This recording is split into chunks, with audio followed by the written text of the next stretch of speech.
I've also noticed that nurses as well as enlisted men address you as Hawkeye. Yeah, because that's my name, Hawkeye Pierce. Well, that kind of informality is inconsistent with maximum efficiency in a military organization. Come off it, Major. You put me right off my fresh fried lobster. Do you realize that? I'm going to go back to my bed. I'm going to put away the best part of a bottle of scotch. And under normal circumstances, you being normally what I would call a very attractive woman, I would have invited you back to share my little bed with me, and you might possibly have come. But you really put me off. I mean, you're what we call a regular Army clown. I wonder how a degenerated person like that could have reached a position of responsibility in the Army Medical Corps. He was drafted. Good morning. Today's musical selections will be rendered by Achi Takamura's Hiroshima Bobcats.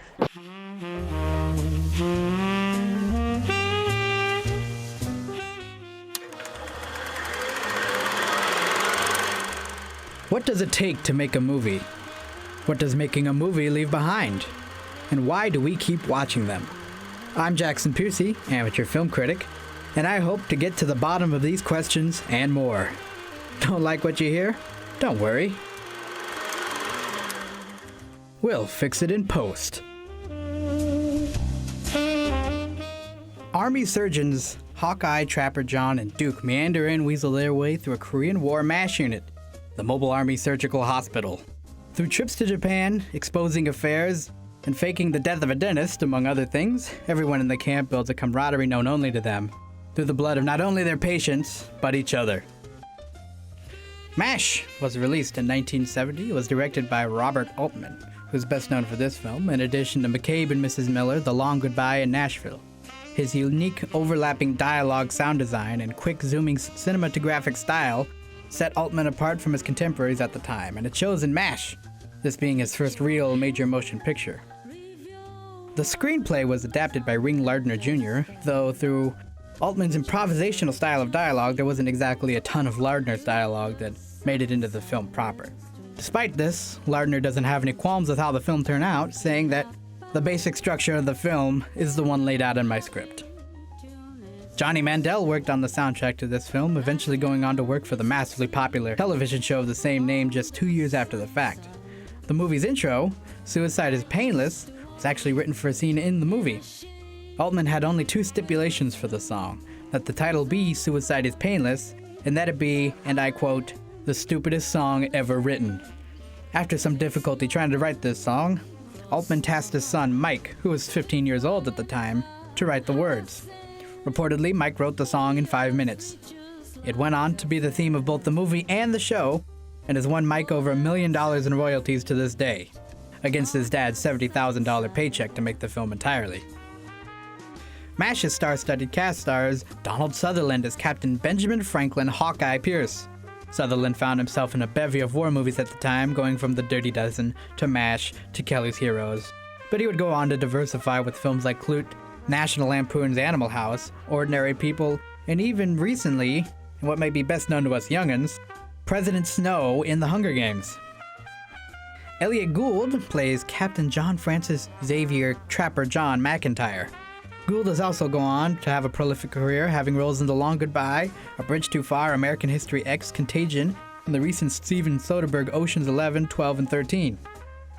Tom Skerritt played Captain Augustus Bedford Duke Forrest in his first big breakthrough role. He would go on to be in the original Alien, Up in Smoke, and Top Gun, where he played Viper, Steel Magnolias, and A River Runs Through It. Sally Kellerman played Major Margaret Hot Lips Houlihan. She's best known for her television career, acting in shows like The Twilight Zone, Star Trek Bonanza, and 90210. Robert Duvall, arguably the most accomplished of the cast to this day, played Major Frank Burns. Duvall has the only Academy Award win amongst the main cast, a Best Actor win for his performance in Tender Mercies. He's also appeared in True Grit, The Godfather, Parts 1 and 2, Network, Apocalypse Now, Days of Thunder, and Falling Down, amongst many others. Due to a possible camp infection, Arlene Chu's Hollywood Grill is now off limits, that is all.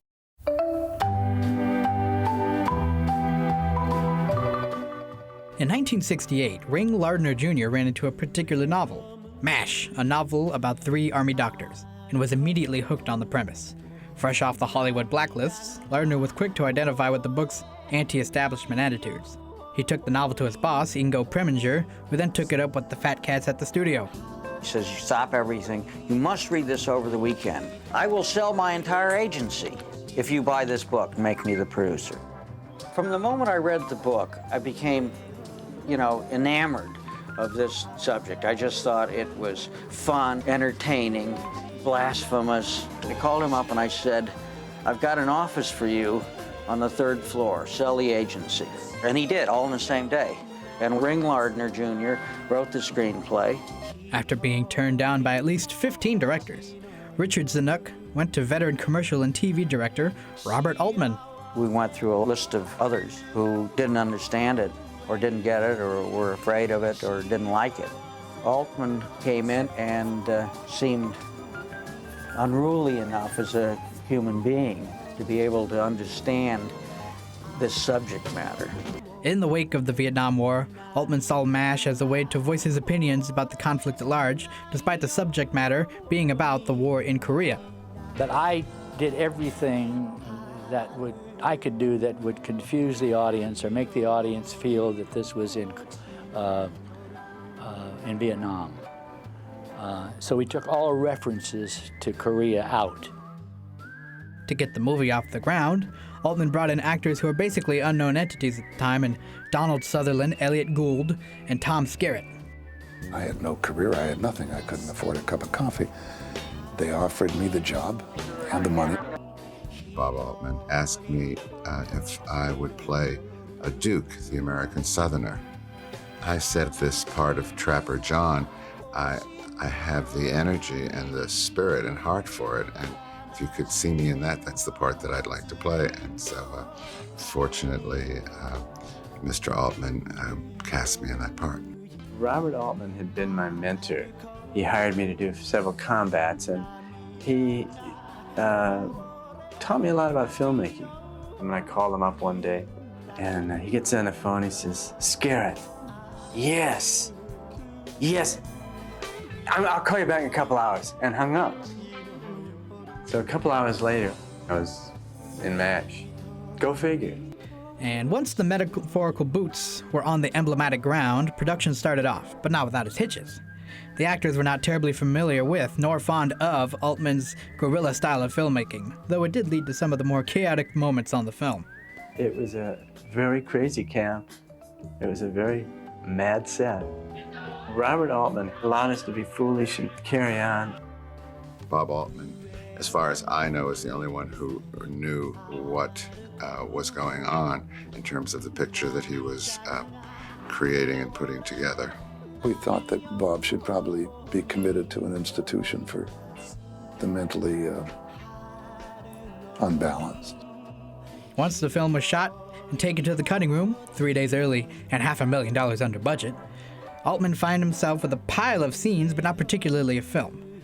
The studio thought it was the worst film they'd ever made and were about to shelve the project until Altman found his saving grace. I just knew I had a big problem in editing because it's not really a linear film. There is not a plot to follow. I thought the picture was flat. And that thought hit me of those speakers, and I said, wow, that's it. The loudspeaker, that wasn't part of our film. That was something he added in the cutting room afterwards. It was brilliant.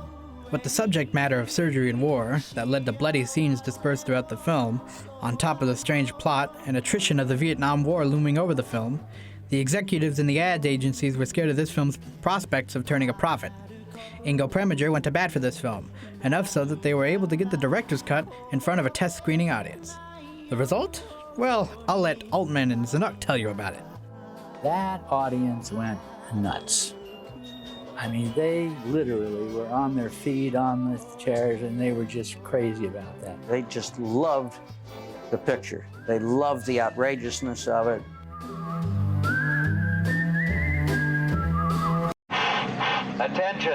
Attention. Friday night's movie will be The Glory Brigade, Rock'em Sock'em Kisses You Never Got. It's Uncle Sam's combat engineers charging side by side with Greeks, Anzacs, showing the world a new way to fight as they use bulldozers like bazookas, bayonets like bullets. starring Victor Mature. That is all. MASH opened on January 25th, 1970 at the Baronet Theater in New York City and grossed $37,143 in its first week. Ultimately, the film made $81.6 million at the box office against a budget of $3.025 million. It was the third highest grossing film of the year. As it stands today, MASH is held in very high regard amongst film critics, as it did during its release. It holds an 84% approval rating on Rotten Tomatoes. MASH also went on to win the Palme d'Or in 1970, the highest honor at the Cannes Film Festival, in addition to being nominated for 5 Academy Awards, winning 1 for Best Screenplay. Pauline Kael says of the film, "Many of the best recent American movies leave you feeling that there's nothing to do but get stoned and die, that's your proper fate as an American. This movie heals a breach." Roger Ebert said of his experience, "There is perhaps nothing so exquisite as achieving sweet mental revenge against someone that we hate with particular dedication, and it is the flat-out, poker-faced hatred in MASH that makes it work." Now, I know you're shaking to hear about what I think of the film, and there's part of me that will always love the anthology style of filmmaking, and this film is one of the primary reasons why. I don't think there's a bad performance, a lackluster gag, or even a subpar shot. And now, I'm not saying this is the greatest movie of all time. I don't think such a film exists. But what I can say, however, is the highest praise I can give a film. It is exactly the movie it needs to be. Suicide may be painless, but this film's production was not. However, just like the field surgery, brave the pain, and you might just see it through. I'm Jackson Piercy, and we'll fix it in post.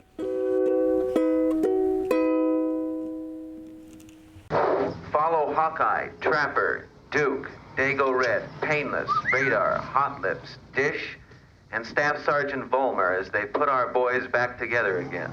Starring Donald Sutherland, Elliot Gould, Tom Skerritt, Sally Kellerman, Robert Duvall, Joanne Flug, Renee Aubergenois, Roger Bowen, Gary Berghoff, David Arkin, John Chuck, Fred Williamson, Indus Arthur, Tim Brown, Corey Fisher, Bud Cort, Carl Gottlieb, Dawn Damon, Tamara Horrocks, Ken Primus, Danny Goldman, Kim Atwood, Michael Murphy, G. Wood, Rick Nealon, and Bobby Troop.